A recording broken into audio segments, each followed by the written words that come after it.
18,2023 miseensi raayyaa ittisa Impaareetii tokko godina Arsii Bahaa aanaa Martii mooraa koomaandoo irraa qawwee fi hidhannoo guutuu waliin waboo zoonii kibba bahaatti makamee jira. Miseensi waraana Bilisiginnaa sabaan Oromoo ta'e kun qawwee turkii 2 hidhannoo 2 boombii 2 fi rasaasa 500 mooraa diinaa keessaa baasuun mooraa qabsoo bilisummaa Oromoof galii taasisee jira. Mooraa waraana Bilisiginnaa dhukkuba sanyummaan qabamuun hacuuccaa garmalee ilmaan Oromoo irraan gahaa jiraniin sirnicha gadhiisanii qawwee fi hidhannoon wabootti makamaa akka jiran kan kaase miseensi kun anis achi keessatti wareegama gatii hin qabne baasuu irra qabsoo saba kootti makamuun hawwayya jedheen dhufe jechuun warreen achi keessatti hafaniifis dhaamsa koottaa saba keessaniif qabsaa'aa jechuun ergaa dabarsanii jiru. Raayyaan ittisa biyyaa fi dabballoonni mootummaa uummata lubbuun hafe humnoota Amaaraan qe'ee fi qabeenya isaarraa buqqee wabii tokko malee gara qeessaanitti akka deebi'an dirqamsiisaa jiru jedhame.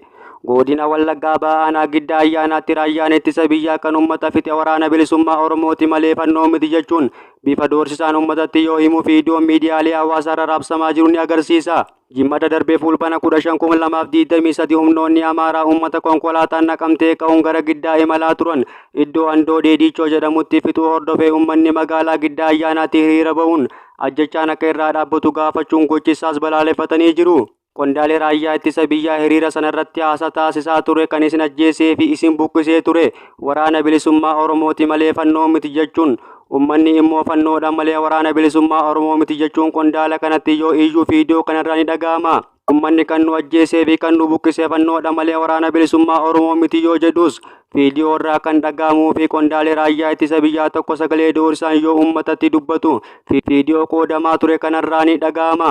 Guyyaa kaleessaa fi dheengadda milishoonni raayyaa ittisa biyyaa hoogganaan dhimma nageenyaa fi bulchaa aanaatiin durfamu gara ganda Andoo Deedichoo deemanii turuu maddeen gabaasanii jiru. Ganda kana kan deemaniifis humnoota Amaaraa kanaan walitti araaramuun uummanni qe'ee irraa buqqeetti deebi'uu qaba kan jedhudha akka ta'e maddeen gabaasanii jiru.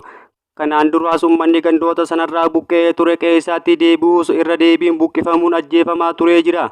Ammas iddoo nageenya amansiisaan dhufuu hin dandeenyetti ammas ummaticha balaa biraaf saaxiluu ta'a jedhan maddeen. Milishoonni naannichaa dheengaddaa fi kaleessa gara Andoo Deedichootti gadi bu'uun milishaa Amaaraa waliin wal arguun dhimma araaraa irratti kallattiin kennamaa turee jira jedhan. Haa ta'u malee milishoonni Amaaraa kun fedhii araaramuu hin agarsiifne kan jedhan maddeen hawwii fi kaayyoon isaanii uummata Oromoo fixuun dacheessaa dhuunfachuudha jedhanii jiru. Haala kanaan uummata qe'ee isaarraa buqqee jiruun wabii nageenyaa tokko malee callisanii qe'ee keessanitti deebi'aa jechuun uummata mufachiisee jira. Kaleessa miseensonni raayyaa ittisa biyyaa 4 ta'anii Giddaa Ayyaanaarraa baduun fannootti dabalamaniiru kan jedhan maddeen sochii humnoonni kun taasisaa jiraniinis dabalaa buluu fi miseensota raayyaa ittisa biyyaan kan deeggaramanidha jedhan. Godina Wallaggaa Bahaa aanaa Giddaa Ayyaanaa Kiraamuu fi Horroo Guduruu Wallaggaa keessatti maqaa araaramaa jedhuun gochi wal fakkaataan adeemsifamaa jiraachuu maddeen gabaasanii jiru. Daalli duraanii koongirensii federaalawaa Oromoo obbo Baqqalaa Garbaa uummanni Oromoo mootummoota dhufaa darbaan kan miidhame ta'us kan ammaa miidhamaa jiru hundaa oli jedhan. Obbo Baqqalaan turtii OMN wajjin taasisaniin ajjechaa tibbana raayyaa ittisa biyyaa fi finxaaleeyyii Amaaraatiin uummata irratti raawwatamaa jiruuf gadda ittiin dhagahame ibsatanii gaafatamne akka jiraatu gaafatanii jiru. Mootummaa fi humnoonni finxaaleeyyii Amaaraa fannoon yeroo tokko akka yaada faallaa walii qabuutti waan wal rukutan fakkaatan illee garuu kaayyoon isaan lameeniitu uummata Oromoo cabsuudha jedhan obbo Baqqalaa Garbaa. Tibbana siyaasaa keessaa bahuun Ameerikatti kola galtummaa kan gaafatan obbo Baqqalaa Garbaa turtii OMN wajjin taasisaniin mootummaan kun humnoota finxaaleeyyii Amaaraa wajjin osoo walii galtee qabaachuu baatee to'achuu ni danda'a jedhan. Akka obbo Baqqalaa Garbaa jedhanitti mootummaa fi humnoonni finxaaleeyyii Amaaraa waraana bilisummaa Oromoo balleessina jechuun walii galteelee calloo fi humna waraanaatiin wal gargaaruu walii mallatteessanii uummata fixaa jiru jedhan. Sababni guddaan dhumaatii lixa Oromiyaa godina Horroo Guduruu Wallaggaa fi Wallaggaa Bahaa isa kana jechuun ibsanii jiru. Gartuu fannoo jedhamu kana tumsuun warroota uummata keessatti dhokatanii hidhannoo socho'an waliin uummata Oromoo irratti duguuggaa sanyii fi saamichaa qabeenyaa kan raawwataa jiru mootummaa ta'uu obbo Baqqalaa Garbaa himanii jiru. Oromoo qaama sadiitu itti duulaa jira kan jedhan obbo Baqqalaa Garbaa tokkoffaan mootummaadha, lammaffaan humna finxaaleeyyiidhaan gaachee dhufee fi humna finxaalessaa Amaaraa uummata keessa maadheeffatee jirudha jedhan. Mootummaan ammoo aangoo isaa irra buluuf jecha lubbuu uummata Oromoo qabdii qabsiisee ittiin taphachaa jiraachuu eeranii kaayyoon guddaan mootummaa kanaa uummata sirna isaa mormu tokkummaa isaa diigee garaagarummaa gidduutti uumuun hiyyoomsee abdii kutachiisuudha jedhan. Obbo Baqqalaan akka jedhanitti dhiibbaa mootummaa irraa kan ka'e uummanni Oromoo hamma barbaadamu wal bira dhaabbata akka hin jirre himanii jiru.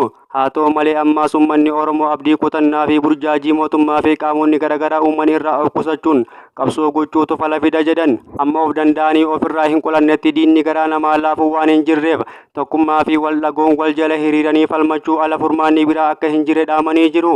Wanti amma Oromiyaa lixaatti ta'aa jiru kun dabareen guutuu Oromiyaa wal ga'uun waa hin hafneef ammuma irraa kaanii mootummaa kana irratti dhiibbaa gochuutu irraa eegama malee ani nagaa qaba jedhanii callisuun sirrii miti jechuun obbo Baqqalaa Garbaa dubbatanii jiru.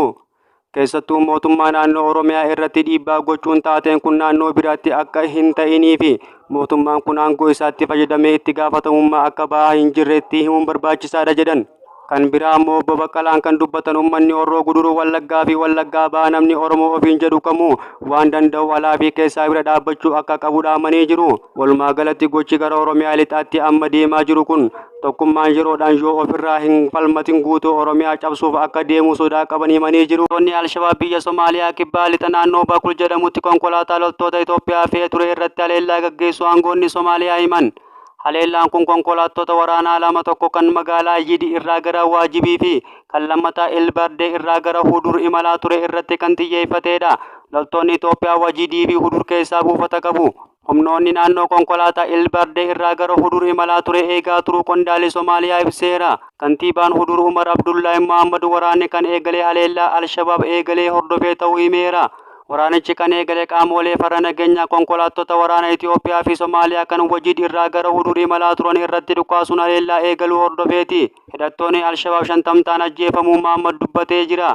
Qondaalli naannoo maqaansaa akka hin eeramne gaafate haleellaa cimaan kun loltoota Itoophiyaa Wajid keessa qubatanii jiranii fi meeshaalee waraanaa geejjibaa turan irratti kan xiyyeeffatedha jedhan. Konkolaataa waraanaa kun magaalaa Yidi irraa sanbata duraa kan ka'e yoo ta'u ganda Bookoo kan kaaba Wajid kiiloomeetira 40 irratti argamtu cinatti halkan sana dabarsee ture. Yeroo bari'etti konkolaatichi gara Waajidiitti geejjiba eegalee turus Alshabaabiin haleelameera jedha qondaalli kun.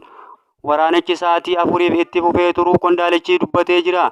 Alshabaab haleellaa kana gaggeessuu amaneera. Alshabaab ibsa baaseen loltoota Itoophiyaa 167 ajjeesuun konkolaataa waraanaa barbadeessuu fi meeshaalee waraanaa fi rasaasa to'annoo isaa jala oolchuu himee jira.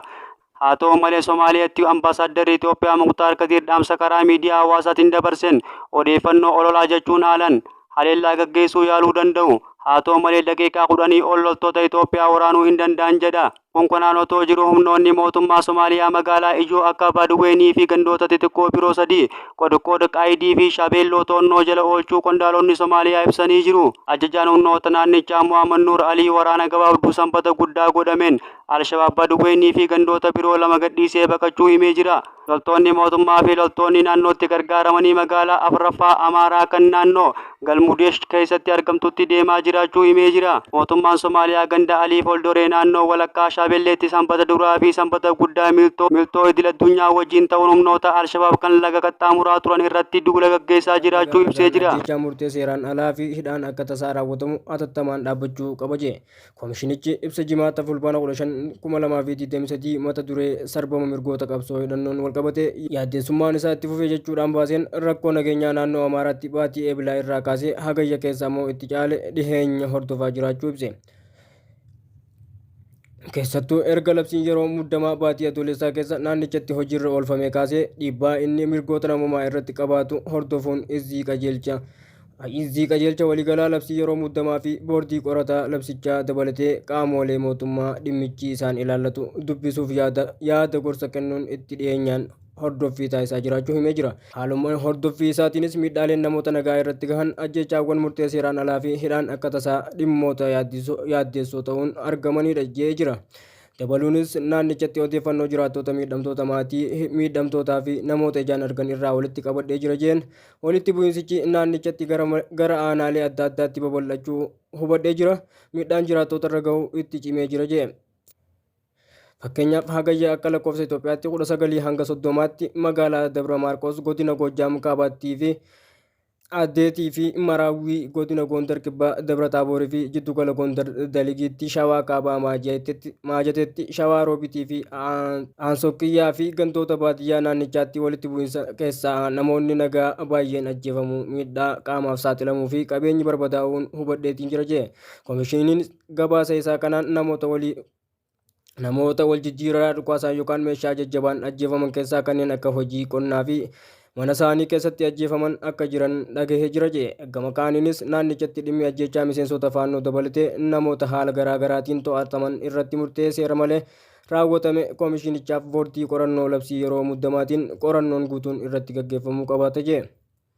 Itti dabaluunis koomishinichi ibsa isaa kanaan manneen hidhaa fi iddoowwan qajeelchi koomaandi poostii ifatti beeksiseen alatti naannoo Amaaraa, Oromiyaa fi magaalaa Finfinnee keessatti humnoota nageenyaa mootummaatiin hidhaa bal'aan gaggeeffamaa jira jechuun iddoowwan tarreessee jira. Namoota hidhaman keessaas kan gadi dhiifaman jiraachuu kaasuun hedduun ammas hidhaarra jiru jedhe. Namoonni hidhaman irra caalaan isaanis garee hidhattoota deeggartuu fi yookaan meeshaa waraanaa dhoksitanii jirtu sababii jedhuun jedhe ibsi kun.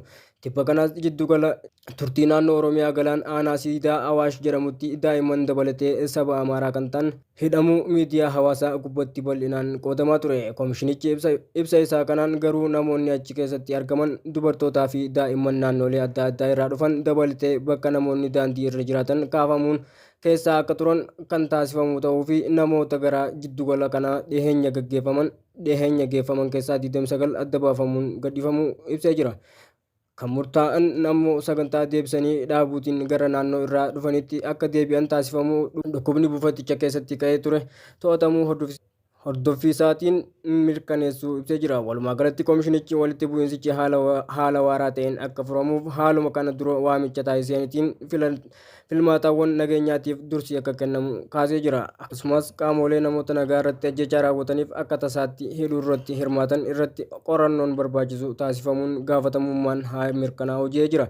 Dhimmi namoonni ajaja izii qajeelfama waliigalaa labsii yeroo muddamaatiin ala hidhamanii bulchiinsa haqaa yakka idileetiin raawwatamuun akka mirkanaa'uu fi kanneen labsichaan shakkamuun to'ataman ammoo dhimmi isaanii atattamaan xumuramee mirgi haqa argachuu isaanii haa mirkanaa'u jedhee jira.